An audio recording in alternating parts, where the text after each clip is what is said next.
as somebody who's been working outside of Liberia for the last 5 years or so, do you, mm, you know, it's become a trend in the modern Liberian political era that, so-called outsiders or people who haven't been living continuously in the country feel that they're competent enough to and qualified to run for office, even if they haven't had regular interaction with the people of Liberia on a day-to-day basis. Um, a lot of Liberians are a bit resentful of that. I'm sure you're aware of this, and they see this as like a opportunity for people abroad to come and exploit opportunities that exist in public office. How would you? I have never had such a problem. Guess what? Because I get along with the Liberian people very well. Okay. Whether I'm in Nimba or whether I'm in Lofa County, I think Liberian people can tell the difference. Okay, I live in Monrovia, and I fought a government for 4 years. I survived. You know how I survived? Because of the trust of the Liberian people, right? Mm-hmm. What Liberian people are upset with, though, is a group of people who have the mindset that Liberia is a farm. You leave your luxury home and your mortgages in America, you go to Liberia, you steal, you grab, you come back here and live. That's the problem Liberian people have. I don't think they have problem with individuals, but the action of a few individuals, right? The action of a few individuals had tinted the perception of the Liberian people as to what people who are coming from the outside are all about. And it is understandable for a typical person living in Liberia that have gone through the difficulty of living in war and post-war country to see a few group of people who jump away from America because of patronage and political connection come into the country overnight. They're wealthy. Corruption creates resentment and anger. Economist magazine said that when they reviewed the 10 years of peace in Liberia. They said the number one thing on the lips of Liberian people is corruption. And that's creating resentment and anger.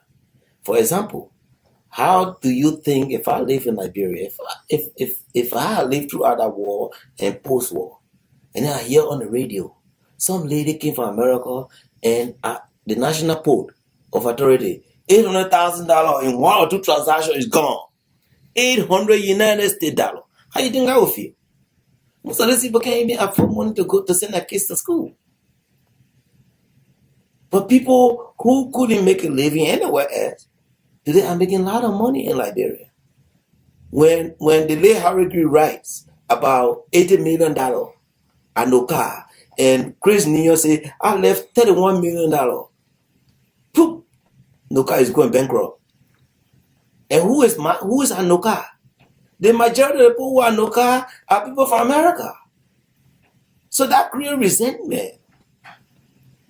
But if we, as Liberians in the diaspora, in and out of Liberia, went in and said, you know what? I'm going to come to our value, not to take away. I'm not going to come and be arrogant and take your money because I'm closer to the presidency and go scot-free. If we were doing that, there would be no resentment. Or even if there is resentment, it will be minimized.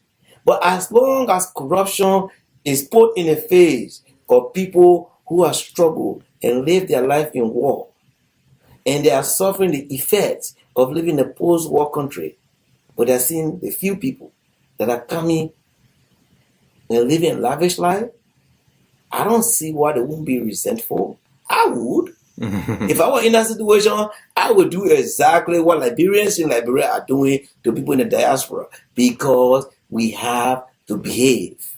And this is why you asked me, what kind of administration will you guys have? Right? It has to be a new set of people. Right? And when I told you about building a team, if you brought in people like you who have a real degree, okay? And one of the problems in Liberia, People Google these days.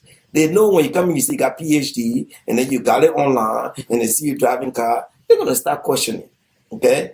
But what we need to do to change our country is the same thing Barack Obama did for America, is the same thing Bernie Sanders is doing, is the same thing Donald Trump is doing. You gotta go beyond the establishment. You gotta bring a new set of people that have not been tainted by the corrupt system. And that's the mistake Ellen Sally made, though.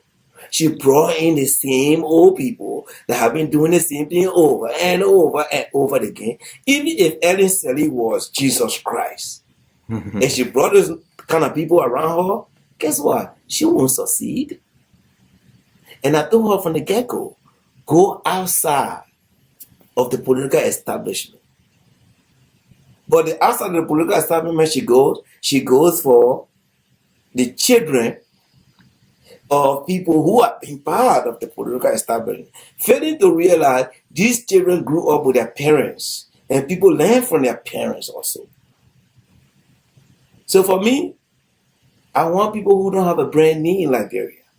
The same way I have been able to build a reputation for myself around the world, other Liberians can do it if they are given the opportunity. So we have to reach out beyond. And if Liberians in Liberia saw new people that were new faces, educated people, people who have compassion for the country, were coming back, guess what? The resistance will decrease. But the caliber of people that are in government today, if I were living in Liberia as an ordinary, I was Auditor General, and I was mad like hell about their lifestyle, about how they were mismanaging government money, and how they were arrogantly putting corruption in the face of mass suffering. If I live there, Jeff, I'll be as angry as these people are. You've talked a lot about abuses of government funds and how you would combat it. We still keep getting a lot of news about perceived misuse of government funds. Particularly, you've most likely heard about the Speaker Alex Tyler, and in his own words, he unveiled his hotel that was worth $1 million. So you can, it's easier to control people that are directly under you within the ministries and everything. But what type of how would you implement some measures? What type of measures would you implement to deal with people like the legislature, who they're in charge of appropriations and just trying to ensure that you get them under control? Okay, let me give you an example. I told President Salih then, I sent her a nice article that was written in an Economist magazine. Okay, the president of Argentina, all right, comes to power, female president. She had a choice to reform the governing system, to get corruption out of the system through reform, or punish people so that they know there's a price for mismanagement, so that they know there's a price for corruption. Right? So what did she do? Well, if you go the reform route, guess what you're going to get? You need legislature to help you reform. You need laws. You need their cooperation. In a give and take in a corrupt environment like Liberia, you can't go after a speaker that you need for him to pass it in bill. If I were to become president of Liberia, I'll be like Argentina. First 6 years, guess what I would do? No legislation. We got enough laws on the book. I will use the law to arrest them, jail the speaker, like we do in America. Arrest him, jail them. Okay? Jail them. I mean, he's a big guy. Let everybody know, where did you get $1 million from? That's what when I was talking about illicit flow of money, right? That's what they do in the U.S. If you are making $50,000, all of a sudden $1 million show up in your bank account in the U.S., it got to be reportable to the IRS, right? So the first thing you do, you ask them. If they can't account for it, you take it from them. And then you jail them. In this country, Congress people go to jail. right? I mean, we saw Congressman Jefferson, he's in jail. So what you have to do, you have to tell the legislature, I don't want you to pass no law. I'm going to use the existing laws on the book. And that's the strategy I told President Salih that we use. Forget about reform. Because guess what, Jeff? If you try to reform, people will undermine the reform process. Because reform means their bread and butter through corruption is going to be taken away. They're going to resist. Even in this country, they will resist. This is why when I went to Liberia, I went like a sheriff, right? I mean, that's what people say, the man political, the man this, he's harsh, he's unfriendly. No, I was a sheriff in town. When I come in town and you are the president of Liberia, you listen. When you are the speaker, you listen. So guess what? Again, it's all about leadership and the strategy that you use. Number one, Jeff, nobody in Liberia that I know or internationally will say if John Morlu were leader today, who food to steal $1? I'll be sitting in the marshal auditing there as they spend public money. So in this country, you went to graduate school, you live in this country, what did they say? The tune at the top. Corporate governance is all about the tune at the top. In my little company where I sit today, if I'm corrupt, my staff is going to be corrupt because they take the cues from me. So that's what I told President Salih, rise above, punish. Reward and punish. It's a very, very proven and time-tested method to bring about fundamental change in any country. In this country, America, when we come here, we wear our seatbelt. Why do we wear our seatbelt? Because when you get caught, you're going to pay a lot of money in fines, right?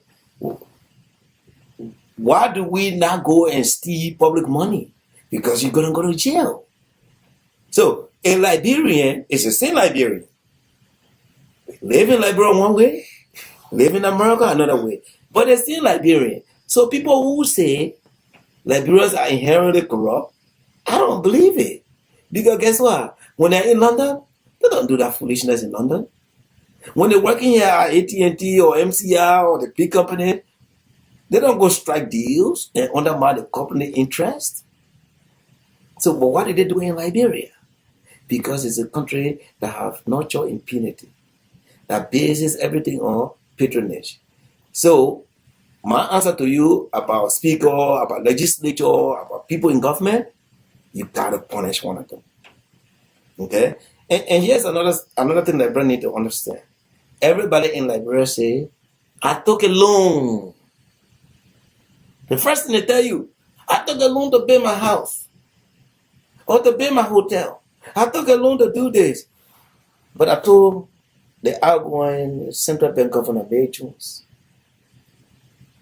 as Auditor General, I wrote a letter to the president, Mary June. I said, show me the country where somebody walk in the bank and in cash $100,000 check, put it in a bag, and then go divide it. Show me. Where somebody walk and in cash 10,000, 100,000, 200,000 check over the counter.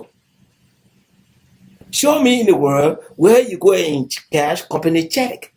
Like even my company here, where I say, if I were in cash company check over the counter, I get busted, I go to jail.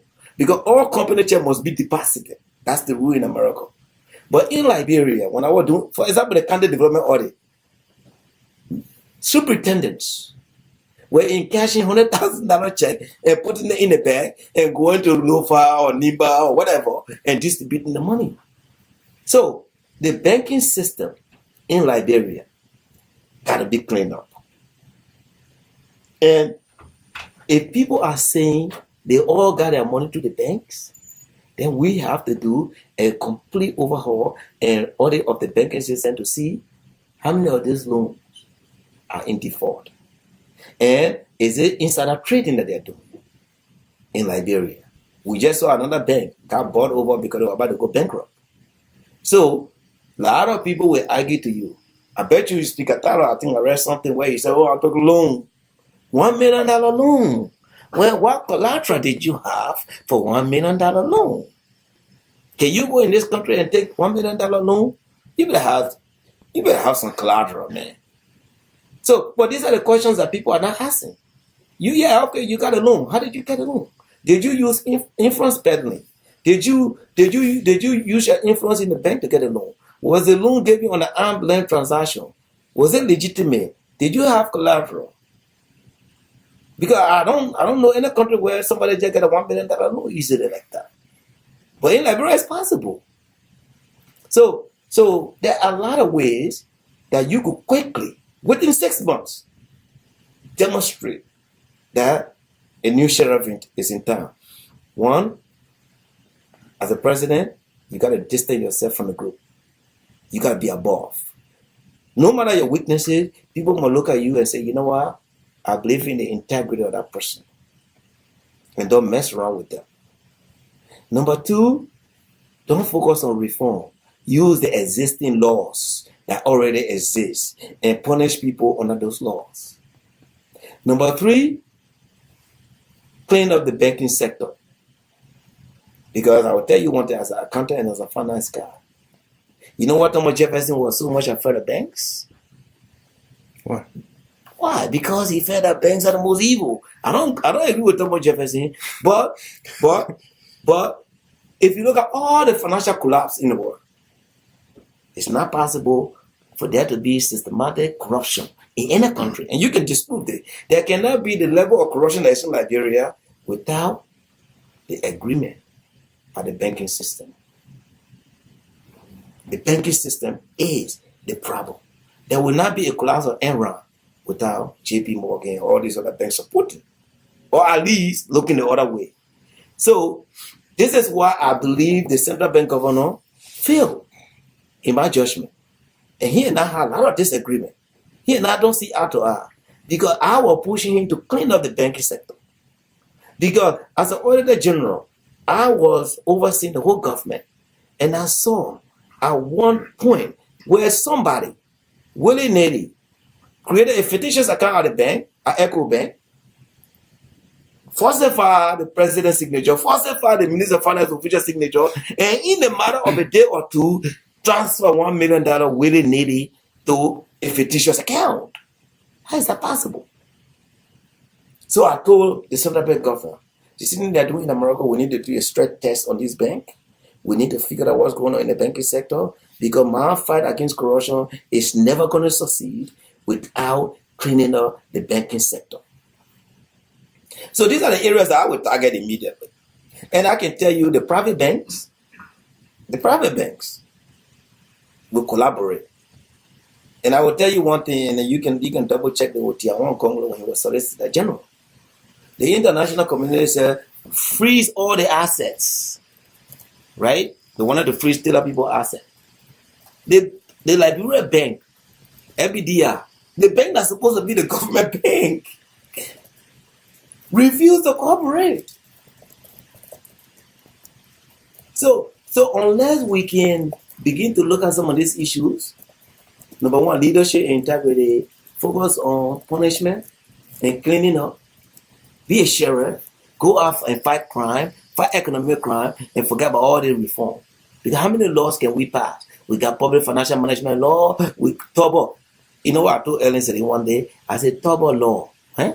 Whether you like turbo or not, he was far ahead of his time in terms of the kind of law that he had in 1972 for Liberia.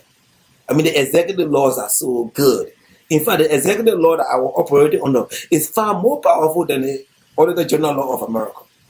Turbo was that far ahead in thinking. So all you have to do, use the current laws that are on the books. You can clean up that country. Okay. But if you try to go through the reform route first, before punishment, guess what's going to happen? You're going to need a legislature. And as long as you need them, they're going to try to compromise you. Because it becomes that, hey, you want to come after me? I'm not going to pass your law. I'm going to strangle you. I'm going to do this. I'm going to do that. But enforce the existing law. So you have said a lot of things that sound really good, and could make for good campaign promises and campaign rhetoric. What's going to make you? Why should we take you any differently? Because I've been there and done that. I was the Auditor General of Liberia And this is not boasting. Okay, I'm not trying to be a Donald Trump here, but I'll tell you one thing though. I'll tell you one thing. You go to the European Union, you ask them, all the Liberians, including Eddie, who you trust most with your money. They say John Morlu. You go to the American government, you say who you trust most, they will say John Morlu. And I can prove this. One, the Obama administration believes so much in my integrity and my stand on corruption and accountability. I was the only person that was single-handedly picked and nominated by the United States government to be Undersecretary General for Oversight at the UN, equivalent to the Auditor General of the United Nations. I asked the Americans, why me? I don't want it. They said, no, because you have brought transparency and you are the right person to clean up the United Nations. I went to the interview, I met with all the Undersecretary Generals. But Ban Ki-moon needed. And this is what people miss. People say, oh, he didn't get a job. But no. If you can go and Google the Washington Post article about the chief investigator post of the UN, that post has been vacant for almost 10, 15 years. And everybody was beating on the Secretary General to appoint somebody to that post. So he called me in July on a Saturday and said, look, out of 135 people, you guys are narrowed down to 3. It was me, Canadian lady, and South African. But I was the only one with the accounting background, who has served in the developing country, but more importantly, I also had the investigative background.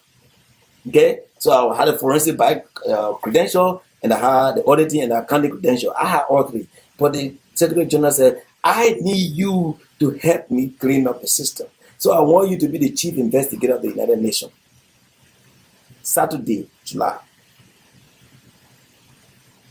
I called my wife. My wife said, did you read the Washington Post article? I said, what do you mean? She said, I'm sending it to you right now, but that post that they just offered you.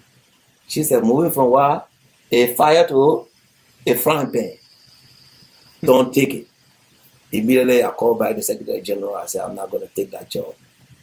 So what I'm telling you here, if I had wanted, and this is an earnest in her interview, and I'm only mentioning this because people need to know, because in her interview with Rodney Sear in 2011, August, she made a joke. She said, oh, the Americans supported him to be Undersecretary General, but he did not get it. You know, that was the lowest time in my life where my president will be happy that I did not get the second highest post at the United Nations. But that said, she said, oh, but they offered him another job. It was not just another job. It was the chief investigator of the United Nations, which means I was being over UNMIL, I was being over all the peacekeeping mission, I was being the biggest guy investigating the whole United Nations. So in terms of credibility, the international community, by their own appointment, by their own confidence, as I speak, understand they will trust me more with their money than that of the people who are running for president. Number 2, I don't need to convince Liberian people because they know I gave up a $15,000 job. Okay? $15,000 according to the president I was making. But I'm going to declare to you today, I just didn't make $15,000. Some months I made $5,000, some months I made $10,000, some months I made $25,000. Because it was a contract and it was based on the exchange rate. Because I was being paid in euro. So as the exchange rate went up, and also it was based on the number of days I spent in the country. Because it was a contract. But in any event, they agreed that it's $15,000. I was willing to keep my integrity and walk away from a $15,000 job. And secondly, I was willing to walk away from a president who was so close to me that I did her book proposal. The child would be great. I walk away from a friendship with Rob City, a guy who was, everybody know, a best friend of John Morlu. I walk away from all of that. So I think I've been there. I have done that. I might not be perfect. Only Jesus Christ is perfect. But when it comes to the issue of public money, and you come from Virginia Tech, so you can know I come from UVA. Whether you like Thomas Jefferson or not, he's a man who believes in transparency. Who said one day he will want to live long enough so that the public finances of America can be published in the newspaper. So that every American can see how their money is collected and spent. This is not a direct quote, but that was Thomas Jefferson's statement. So, like Thomas Jefferson, I believe strongly that democracy only succeeds if there's accountability. That democracy only succeeds if there's transparency in how public money is collected and spent. And more importantly, if there's a rule of law that enforces the abuse of public resources. Without those three fundamental foundations, you're not building a democracy. You are building something that's going to collapse. And nothing is more possible for the potential collapse than to build a democracy and corruption. Because corruption, as I've always said, undermines the rule of law. Because guess what? Justice becomes for the highest bidder. Those who can bribe the system get justice. If things are not transparent, those who get job are not a guy from MIT, are not a guy from Virginia Tech. Those who get job are those who can maneuver the patronage system. Accountability is simple word, right? Big word, accountability. It basically means account. I give you $5 to spend. The base school, account for the $5. We did not say account for $5.10. We did not say account for $4.95. We said we gave you $5. So account for that $5. And for me, unless that is done, we don't have a democracy in Liberia.